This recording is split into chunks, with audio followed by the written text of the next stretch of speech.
कहते हैं आप जिन स्थितियों, घटनाओं, वस्तुओं या व्यक्तियों आदि का विचार करते हैं और उसे फील करते हैं, तो एक दिन वो घटनाएं या वस्तु आपके पास होती हैं। ये नियम है लॉ ऑफ अट्रैक्शन का। Hello friends, I am from Anisha meditation. हमारे दिमाग में दिन भर में 60,000 से ज़्यादा विचार आते रहते हैं, 60,000 से ज़्यादा। कुछ पॉजिटिव होते हैं तो कुछ नेगेटिव होते हैं। कुछ थॉट्स पर हम फोकस भी करते हैं और कुछ को हम जाने भी देते हैं। यदि ये थॉट्स हमें विचलित करे, गुस्सा दिलाए, दुखी करे, तो समझो ये ठीक नहीं है और इसी को तनाव कहते हैं। तो अब हम आसान सब शब्दों में समझेंगे कि तनाव, स्ट्रेस क्या है। एक सामान्य भाषा में जो हमारे मन के मुताबिक ना हो तो हमें स्ट्रेस या तनाव होता है। हमारी इच्छा के विरुद्ध होता है। अनएक्सपेक्टेड स्थितियां आ जाती हैं। लोगों के द्वारा किया गया अपमान हो सकता है। स्वास्थ्य संबंधित समस्याएं अचानक से आ जाएं तो भी तनाव हो जाता है। फाइनेंशियल प्रॉब्लम्स हो, जॉब का जाना या बिजनेस का न हो पाना प्रॉपर। बच्चों से संबंधित भी समस्याएं हो सकती हैं। यदि बच्चे छोटे हैं तो उनके परसेंटेज की प्रॉब्लम, उनके एजुकेशन की प्रॉब्लम या उनके बिहेवियर की प्रॉब्लम। बड़े हों तो उनके जॉब या मैरिज की प्रॉब्लम। बच्चों की यदि शादी हो गई है तो उनके परिवार से संबंधित समस्याएं को भी हम तनाव में ले लेते हैं। हमारा टाइम मैनेज नहीं हो रहा है तो भी हम परेशान हो जाते हैं। पति पत्नी के रिलेशनशिप, कोरोना काल में ये ज़्यादा सुनाई दे रहा है। किसी ने कुछ गलत कहा या हमारे साथ बुरा किया तो भी हमें तनाव होता है। किसी की बात का हम बुरा मान लेते हैं या जॉब में कंपटीशन हो रहा है, डेडलाइन हम पूरा नहीं कर पा रहे हैं। कुछ लोग अकेले रह जाते हैं तो उसका डर, अनिश्चितता का डर। सामाजिक स्तर पर यदि हम सोशल स्टेटस नहीं बना के रख पा रहे तो उसकी संबंधित समस्याएं हो सकती है। कई लोग कहते हैं कि फियर ऑफ फेल्यूर या रिजेक्शन ये भी हमारे तनाव का कारण है। और कई बार कुछ न होते हुए यदि हम नेगेटिव थॉट्स को पालते हैं, जो मिसअंडरस्टैंडिंग के कारण भी हो सकता है, वो भी एक तनाव का कारण होता है। कोरोना काल में सब कुछ थम गया है, ऐसा लगता है। बच्चे हताश हो रहे हैं, पारिवारिक लड़ाइयाँ हो रही हैं, वर्क फ्रॉम होम की अलग समस्याएं हैं।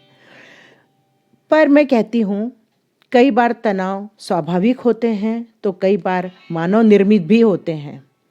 तनाव को चैलेंज लें तो क्षमता, कुशलता भी बढ़ जाती है। तनाव से आने वाली समस्याएं, उनसे क्या आपको प्रॉब्लम आ सकती है? घबराहट हो सकता है, पसीना आ सकता है, धड़कनें बढ़ना, मानसिक अस्थिरता, याददाश्त कम होना, ठंड लगना, सर दर्द करना, एसिडिटी, गैस हमें तकलीफ़ें दे सकती है। इसके कारण स्पॉन्डिलोसिस या फिर बीपी या डायबिटीज़, माइग्रेन, ये सब तकलीफ़ें आ सकती है। यदि हम अपने थॉट्स पैटर्न को तनाव वाला बनाएंगे तो हमें तनाव ही आएगा। So check your pattern, your thought pattern, क्योंकि जो आप फील करते हैं वो आपको मिलता है। तो क्यों नहीं अपने थॉट्स पैटर्न को ही चेंज किया जाए। जो समस्याएं हैं उनके सॉल्यूशन पर ही फोकस करें।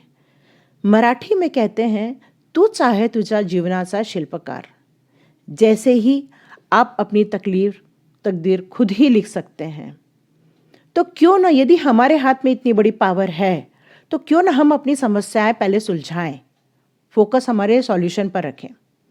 यदि पारिवारिक समस्या है, पति पत्नी से रिलेटेड है, तो क्यों ना रोज 5 बातें ऐसे एक दूसरे को बताएं जो उनकी अच्छी लगती हो।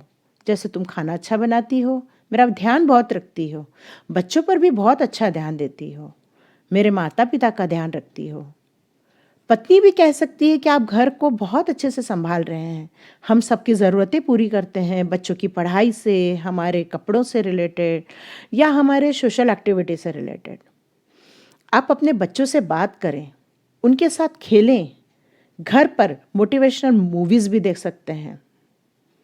और भी आप ऐसे कुछ सब काम कर सकते हैं जो आपको आपकी पारिवारिक समस्याओं को हल कर सकता है, क्योंकि आप ही अपनी तकदीर लिख सकते हैं। यदि जॉब से रिलेटेड प्रॉब्लम आ रही है तो सबसे पहले कहें आई लव माई जॉब। मैं अपनी कंपनी से बहुत प्यार करता हूँ। मैं हमेशा अपना काम टाइम पे सबमिट करता हूँ। जॉब में सभी मुझसे प्यार करते हैं और मैं सबके साथ सहयोग के साथ काम करता हूँ। नई चीज़ें सीखें।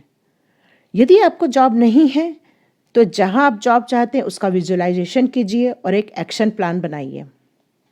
यदि आप बिजनेस करते हैं तो क्यों नहीं ऑनलाइन स्टार्ट करें। अपनी समस्याओं से ज़्यादा जो आप अपने साथ देखना चाहते हैं उसे विजुअलाइजेशन में रखें।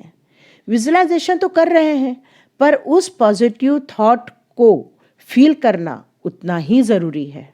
उसके बाद सही दिशा में सही नियत के साथ सही योग्यता पाकर आप कदम आगे बढ़ाएं तो आप उस एक दिन हासिल ज़रूर कर सकते हैं।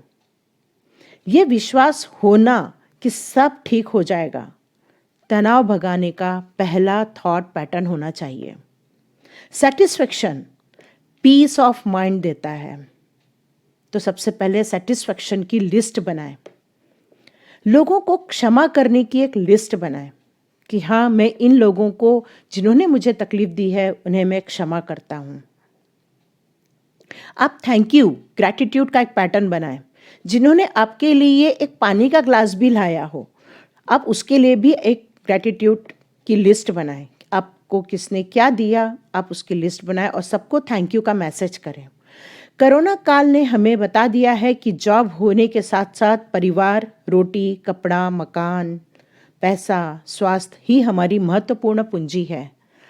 एक महान मनोवैज्ञानिक हैंस सेल्ये ने कहा है, जितने हम सराहना के भूखे होते हैं उतनी ही हम निंदा से डरते हैं, क्योंकि यही सब तनाव के कारण होते हैं। लिंकन ने भी कहा है, किसी की आलोचना मत करो ताकि आपकी भी कभी आलोचना न हो। मानव स्वभाव आलोचना से कोई सुधरता नहीं है, अलबत्ता संबंध जरूर बिगड़ जाते हैं। यही बातें तनाव का कारण होती हैं। तो अब आप योग करें, ग्रैटिट्यूड्स करें, क्षमा करें, हैप्पी थॉट्स की लिस्ट बनाएं, सबको ब्लेसिंग्स दें।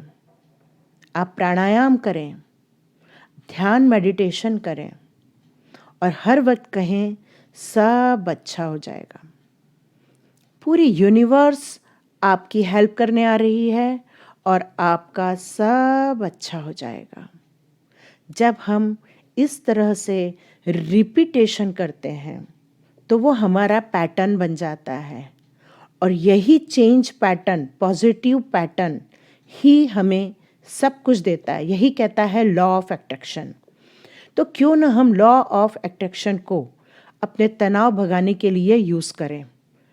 लोग कहते हैं कि लॉ ऑफ अट्रैक्शन से सब कुछ मिल जाएगा। नहीं, उसमें एक सॉलिड एक्शन प्लान का होना उतना ही ज़रूरी है, क्योंकि गीता में भी कहा है कर्मण्येवाधिकारस्ते मा फलेषु कदाचन। आप कर्म कीजिए, फल की चिंता क्यों करते हैं। ईश्वर तो परम पिता है। हर पिता अपने बच्चों को ज़रूर देता है उसकी इच्छा के मुताबिक, उसकी ज़रूरत के मुताबिक। तो हमेशा कहें जो होता है अच्छा होता है, अच्छे के लिए होता है। और उसमें उन चीज़ों को ज़रूर रखें जो आप चाहते हैं, एक्चुअल में चाहते हैं, उस पर फोकस करें। Thank you so much. यदि ये वीडियो आपके तनाव भगाने के किसी भी काम आता है तो हमें बहुत खुशी होगी।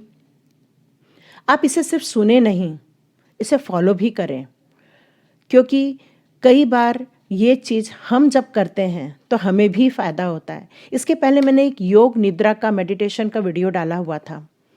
बीच में मैंने जब इंजेक्शन लगाया था तो मेरा भी बीपी बहुत बढ़ रहा था, और जब मैंने वो योग निद्रा मेडिटेशन सुना तो उसके बाद धीरे धीरे मेरा बीपी नॉर्मल हो गया विदाउट मेडिसिन। तो आप भी इसका प्रयोग कर सकते हैं। हम आने वाले दिनों में 21 जून को योग दिवस मनाने वाले हैं, तो हम आने वाले दिनों में हम योग से रिलेटेड कुछ वीडियो लेके आएंगे जो आपके लिए और फ़ायदेमंद रहेगा। आप उसे ज़रूर फॉलो करें और उसका भरपूर लाभ उठाएं।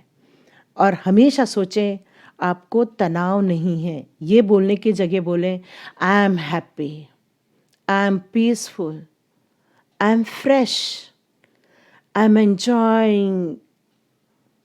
हर पल को एंजॉय करें, हर क्षण को एंजॉय करें और हर वक्त कहें एंजॉय माय प्रेजेंट।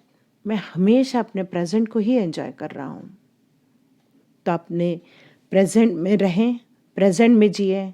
पास्ट को वॉश आउट कर दीजिए। पास्ट में क्या हुआ वो ज़िंदगी में कभी नहीं आने वाला, वो सिर्फ आपके सबकॉन्शियस माइंड में।